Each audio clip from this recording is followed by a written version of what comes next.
doing good. Today we're in conversation with Dhruv Saxena and Jazz. Dhruv being the co-founder of VistaVerse and Jazz being the product owner. We're going to be talking about all things Metaverse today. So for the people who don't know what Metaverse is, the first question to you guys would be, what is Metaverse? Let's look around. This is the metaverse, right? But while you soak that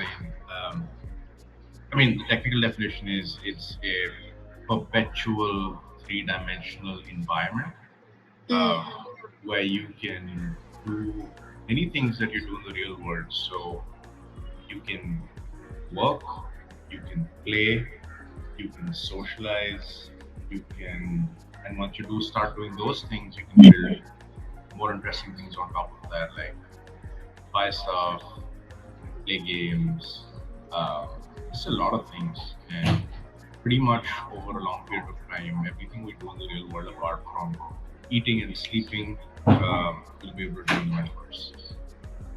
Yeah, it doesn't mean that we're trying to convert you guys to all like get on board and live your entire lives in the virtual space, but this is just like a taste where you can spend parts of your day and spend a bit of your time in this kind of virtual environment. Because we already spend so much time on our phones, our social presence is so important compared to our physical one as well. So this is like the next step from there. That sounds so exciting. So the second question for you guys would be, what kind of Metaverse are you working on and what are the kind of experiences that you'll be offering? Well, we are in that Metaverse. It's called the Yeah, VistaVerse. this we call it VistaVerse, and the kind of principles that we're building on is um, it needs to be fun, meaningful, and like inclusive to everyone. You don't want to just build it for like a small set of people to just play games. And I think that journey will take some time so that everybody gets it. So initial stage, we want to work with people who are high quality content creators, movie makers, who really kind of push the boundaries of thinking of what the metaverse could be, right? And that's why like the entertainment industry is a good place to start. And then eventually, of course, there'll be like more kind of practical commercial applications. But initially, it's going to be a lot about fun stuff. So Dhruv, you just mentioned the creators, right? So I wanted to know how is Metaverse relevant to the creators community, and how do you think people could start monetizing through Metaverse? That's the perfect question. If you think back like 10 years ago, and someone were to say that, "Oh, I'm a comedian on YouTube or TikTok," nobody would understand what you mean. The concept of video was just record something and then you put it somewhere. But now this is like people's daily earnings, and like it's like there are massive people doing all this, millionaires, billionaires. So the fun part with creative people is that they figure out how to use something like this and give it like mass appeal. Um, right now people are doing some fun stuff, playing some games, not really basic stuff. But this is going to be the place where you can actually kind of do more three-dimensional stuff. Like imagine if you don't have the time or the energy or the resources to make like a full-fledged movie, when you want to kind of illustrate your story, this is a good environment to do that, right? You don't have to kind of just stick to the phone and just your face and then edit your face. This is like so much more. So we're going to have all of those kind of creator toolkits, so you can kind of build a custom environment that's particular to whatever your brand of content is. Right. And about the monetizing part? Right. Yeah. Step one is make something, and step two is like get people to come and buy it. There are people out there right now. What they offer is we build a metaverse experience. These guys kind of push it through their socials, to their existing followers, and then it's like a ticketed access, right? That's the most basic model. But it's going to evolve from that. Like there's going to be like subscriptions. There's going to be like hangouts. Like you see this table behind me. We could have like a club where we just kind of hang out. There's club membership. Um, Ultimately, it's going to be a lot about like that conversation. I don't want to kind of list out all the ways you can make money on it. I think it's fairly obvious, but there is a big commercial aspect. There are reports which says in 10 years this is going to be a $3 trillion industry. I think that's very possible. I mean, there's one quote I want to kind of say is like, I'm paraphrasing, but it basically says something like, we underestimate the power of technology in the long term, but we overestimate the power of it in the short term. Yeah, So, which is true. right. So that brings me to my next question. Do you think the Indian audience is accepting metaverse easily, or are you facing any challenge there? The Indian audience so far can understand that there is value behind the technology of NFTs and blockchain and cryptocurrency. What we're facing in terms of a little bit of a setback, at least in the current stage, is that we want to try and bring these high quality experiences to devices that everyone has. Now, it's one thing having this big, like, requiring a really powerful computer or really expensive hardware to run experiences and to run the cool stuff. But honestly, we're trying to make a metaverse that runs through your phone, because the goal is that you want to be able to access the key components of the social aspect and the interaction perspective from a mobile device. You don't be carrying around this big brick of a computer to Of run course, around yeah. like on the board, right? So I think in that regard, India is slightly behind in terms of how the West are advertising the metaverse, like, with the big goggles and you live inside of it kind of thing. I think our approach will be a bit more slow and steady. And the goal is not to just try and come up immediately and like make a brand new world for you to spend all of your time in. It's to ease into it slowly. And I think that's what India's been doing well with. We have the biggest community inside of India in terms of crypto users, in terms of raw numbers, along with those that have already made transactions with cryptocurrency. So I think we're definitely in the right trajectory in terms of the market we're going for, and definitely we have the best access to this. Yeah, I'd add a couple of things to that. I mean, first of all, I think this whole NFT, blockchain, metaverse wave is coming together. These are like very separate things, right? You can never have to interact with NFT or blockchain, and you can user. And then like you can build fun experiences. Like one of the ones that we're coming up with is like a mystery room, right? So you can come and you can play with your friends. Um, and that's a small like 15-20 minute fun experience, and for a creator, for example, like they'll come up with better ideas how to make that more fun, right? So what you're basically taking is like take an everyday life situation or something you see in the real world and make a kind of gamified version of that, you know.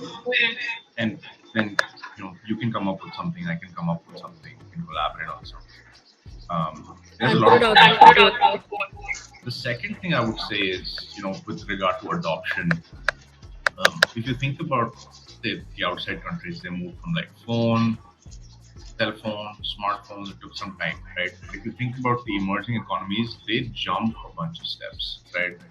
So India today, right now, we had like 5 years ago, mostly like regular phones. People didn't have smartphones. The majority didn't have smartphones. And suddenly everybody has it. It's like 700 million users, 90% people using Android.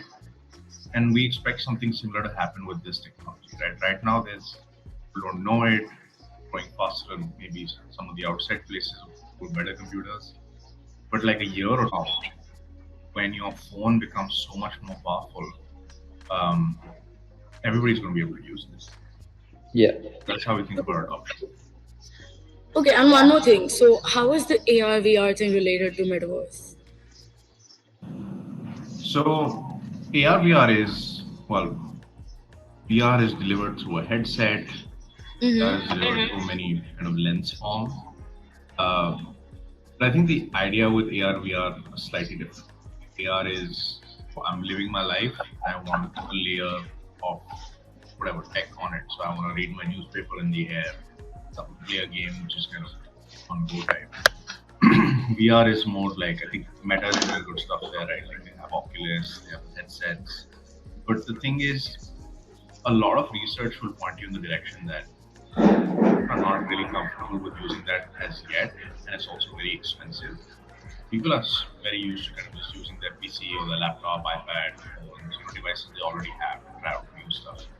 Um, so there will be metaverses where AR, VR is kind of what the focus is. What we want to build is primarily for uh, laptops and phones, iPads, making it inclusive.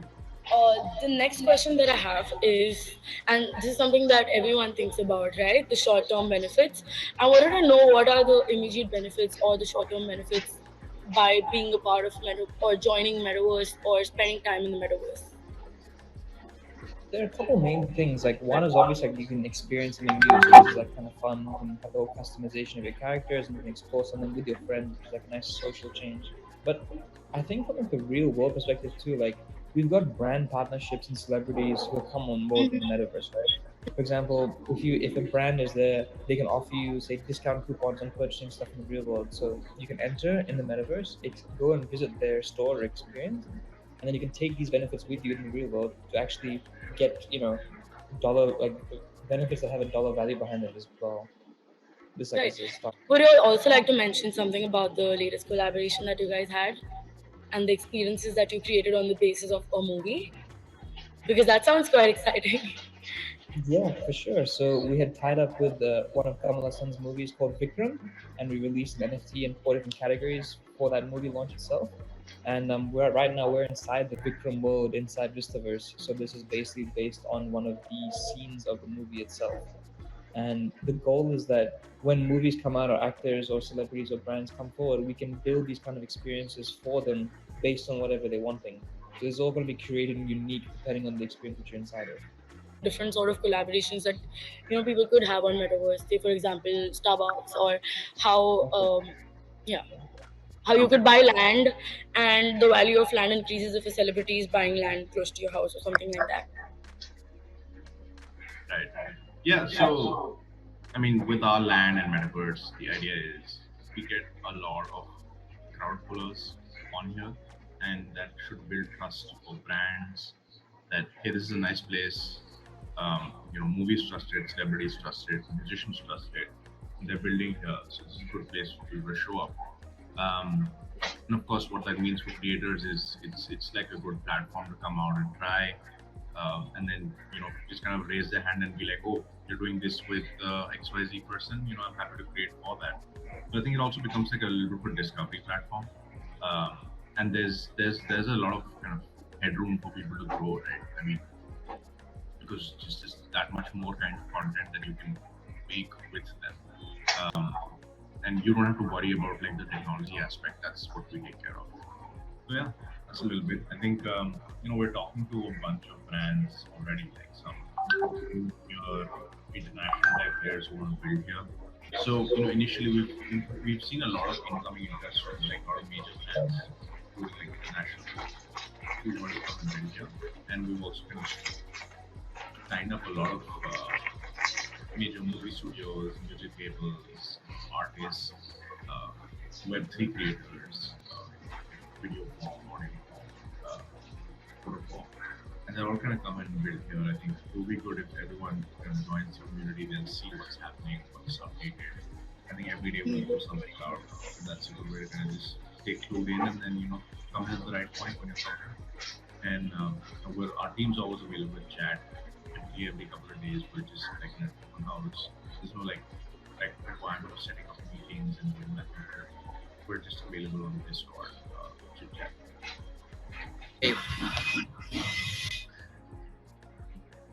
Mental wave, bro. I'm not gonna hit a 6, bro. I did that deliberately. Now that we've spoken so much about your metaverse, how do we become a part of it? How do we sign up for it? What is the way into it? You guys can check out. Oh, sorry. There you go. You go for it. You go for it. If you guys want to come and check out the metaverse and what we've got planned, you can go to vikram.vistaverse.io and you can see the kind of stuff available that we have there. If you want to come and join us and experience the Vikram mode that we're in right now, you have to purchase one of the NFTs online, and the instructions all on the website that I just mentioned. Also, do make sure you join our Telegram and Discord and social channels. They'll be linked below in this post. And then that way you'll be able to really keep up with what we're doing, because there's so many announcements that are going up. You don't want to miss information. So definitely join our socials too. Right. Do you think the regulators are ready for the metaverse? Because right now we're dealing with a lot of hate comments and a lot of negativity on even social platforms, social media platforms, or social media sites. So now, do you think the regulators are ready for it?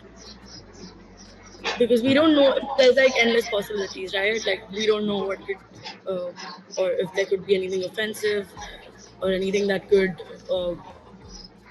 be sort of negatively impacting a person's mind. So I think regulation is very important. Like, it's good to kind of run away with the thoughts and dreams, but we still have to kind of live in society. So that's a welcome thing, honestly. I think the only kind of global complaints you see is when people kind of harass each other. Right now, that kind of possibility doesn't exist with ours. You can't actually harass people because that's not the narrative of communities. But I think we're moving closer to be able to do, or to be able to experience more human-like things. Like closest to the human experience. So eventually, maybe not 100%. And as internet couldn't bother us because it's behind the screen, but in any sort of no, no, I verbal. understand. I understand that. So I think what I was trying to drive towards is that at a technical level, there are some things we can implement to prevent that illegal behavior. Right? For example, right now, you might see like a bunch of weapons lying around, but you can't commit any violence this space. Right? Mhm. That's So controllable. as of now, it's all controlled. It'll Exactly. always It's be. not. Isn't Yeah. Because the way you can think about it is like, if you think of other like, shooting games, FPS games, or like violence kind of games, there it's inbuilt in the game rules that you can interact with this weapon and you can hit someone on the head or you can shoot them, right? We haven't put these inside the metaverse because the goal is not for you to shoot the people in the metaverse. The goal is for you to have fun and enjoy the experience with them, right? And the interaction. Sorry, my WhatsApp. Um,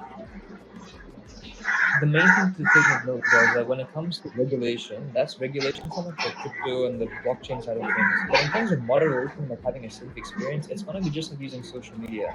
You do have people commenting you do have people commenting and saying nasty things online. It happens, and that's why there's an admin team and a moderation team that looks after this, because it's just going to be like your comment section on a YouTube video or your comment section on one of your Instagram photos. There are people monitoring that and moderating the content that goes there.